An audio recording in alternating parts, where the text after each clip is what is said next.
Hi, this is the Fiery Joker, and we just got done with E3. Wow, that was one of the most entertaining things I've seen in a while. Let's start with Microsoft. I can't even say that word with a straight face and not burst into laughter. Oh my gosh, where did they go wrong? Where did their leadership go wrong? What possessed them to make these decisions? What made them think that this was a good idea? These were good ideas. It's $500. Yeah. Making your console cost the most out of the newer generation consoles doesn't make your product look better. It doesn't make your product look more valuable. It just makes it look expensive. Okay? Sony tried that with the PlayStation 3. Oh yeah, you know how all that ended up. They're making the same mistakes that Sony made with the PlayStation 3. It's E3 2006 for Sony all over again. It's that Sony got so prideful with the PlayStation 3. They had so much confidence in their brand that people would buy it just because it had PlayStation on it that they lost a lot of money with the PlayStation 3. And yeah, given the way people have reacted to the Xbox One reveal, it's going to be exactly the same. The Xbox One is probably going to be outsold by the DS. Because I remember at launch, the PS3 was outsold by the Game Boy. Remember that?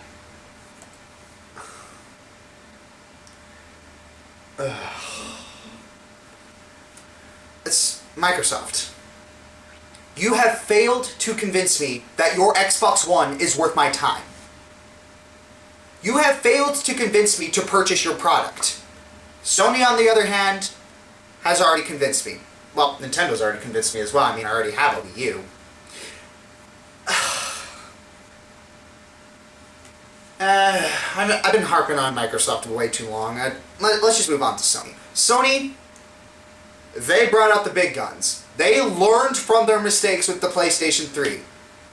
And it doesn't help that, well, it really helped their case that Microsoft was failing a lot.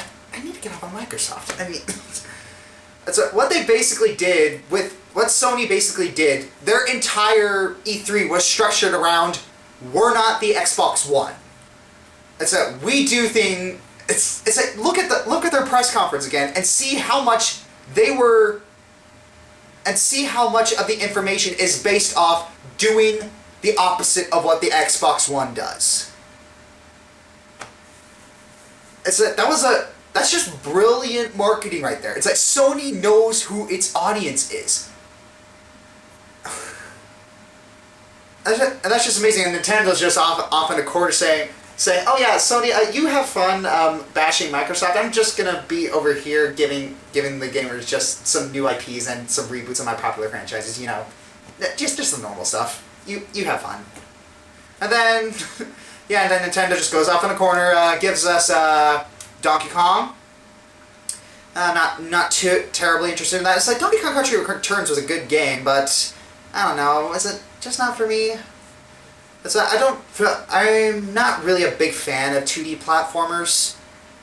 Well, really, I'm still looking forward to Rayman Legends, but I don't know. They just kind of lost their spark with me. I don't know. Let's see. Oh yeah, the new Super Smash Brothers. You know, when Mega Man was revealed, the thought that entered my head was this: how did I not see that coming?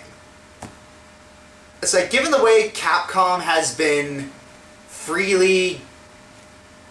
Given the way that Capcom has been freely, lending out their intellectual properties to other people to use in other forms of media, like, Capcom, what was it? Wreck-It Ralph?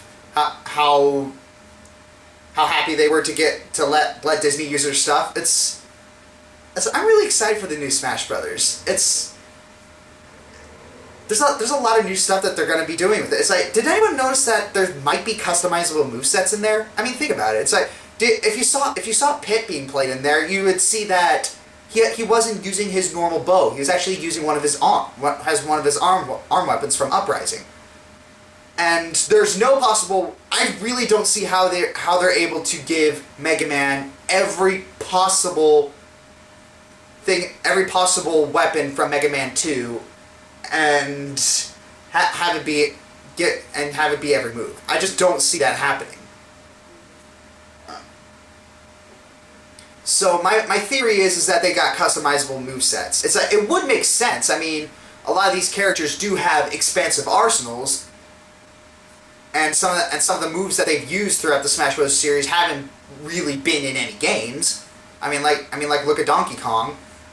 And the thing is, there's a lot of characters that have like lots of tools that can be used. As I look at Samus, look at Link, even look at Mario.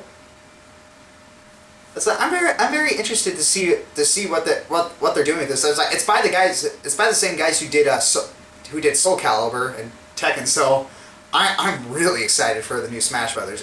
I really think it's going to be good, and the fact that it's for the 3DS and the Nintendo and the Wii U. Smash Bros. On the go. Freaking sold. And let's see, what else was in the... Oh yeah, the new fairy type. I'm actually very excited for the new fairy type and the new Pokemon generation. It's like, what I like about the fairy type is that it's a game changer.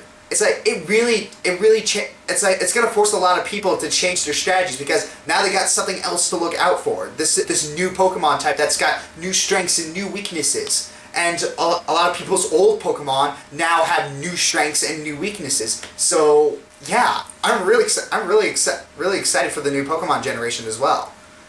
Oh yeah, and the new like, there was like horde battles, like 5 versus 1 that you fight in the wild. I thought that was very interesting too. I'm not entirely sure how they're gonna pull it off. It was kind of vague, but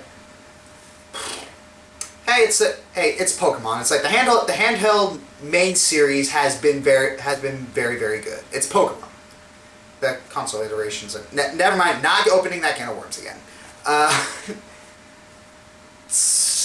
Oh yes, there was also a Super Mario 3D. Yeah, I know I'm harping on Nintendo, but the thing is, it's like Sony didn't really show too much stuff that interested me, but yeah, I'm still gonna buy one because I did miss out on a lot of PlayStation 3 games.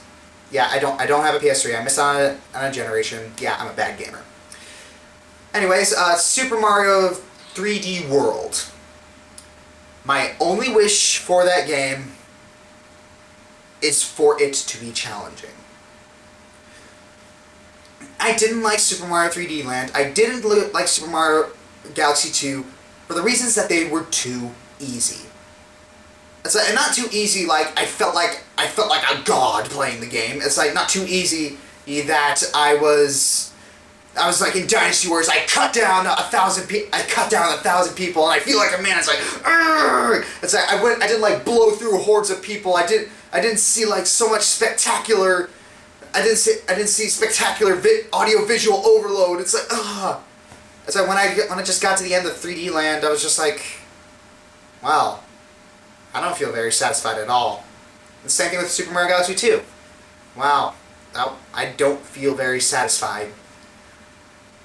I don't feel like I accomplished anything.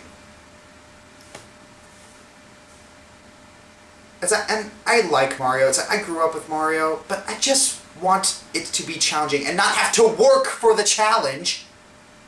It's like, yeah, I played the later worlds in Super Mario Galaxy 2 and in Super Mario 3D Land.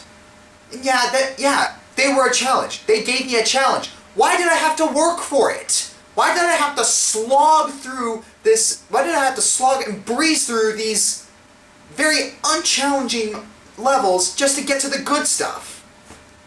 You should never have to wait for a game to be good. That's just unacceptable.